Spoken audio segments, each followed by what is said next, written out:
Details of Chinamasa's China trip are yet to be made public, but his departure on another fundraising drive could be a sign that he is yet to find the money he needs. Legacy issues could be hindering the country's efforts to secure fresh funding. External debt failure to solve that is heightened the sovereign risk, as it is clear that Zimbabwe's ability, especially to solve debts, is quite very poor. The combined external and domestic debt stands at $8.9 billion. Earlier this month, Chinamasa announced measures to control further borrowing and start servicing existing debt. But his main source of domestic funds, tax revenue, has been dwindling.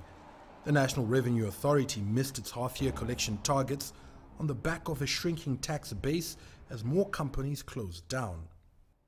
Plans to use the country's mineral resources as collateral for loans have failed to take off, partly because there is no accurate data on the quantum of resources Zimbabwe has, and also because it could be contrary to the ruling party's stance.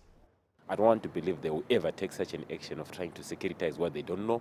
It will be like mortgaging the country to the international community when the motto of the ruling party, ZANU-PF, had been sovereignty. Meanwhile, the economy is slowly grinding to a halt. Government introduced an ambitious economic turnaround strategy, Zim Asset, which is meant to stimulate recovery.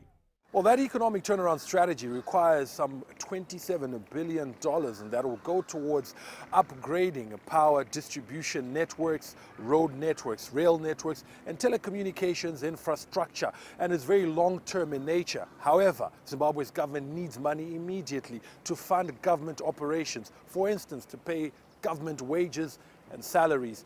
But it is that sort of short-term and recurrent expenditure that is also a cause for concern. It's the sort of thing that Zimbabwe's government should be cutting down on if it is to dedicate funds towards more long-term capital projects.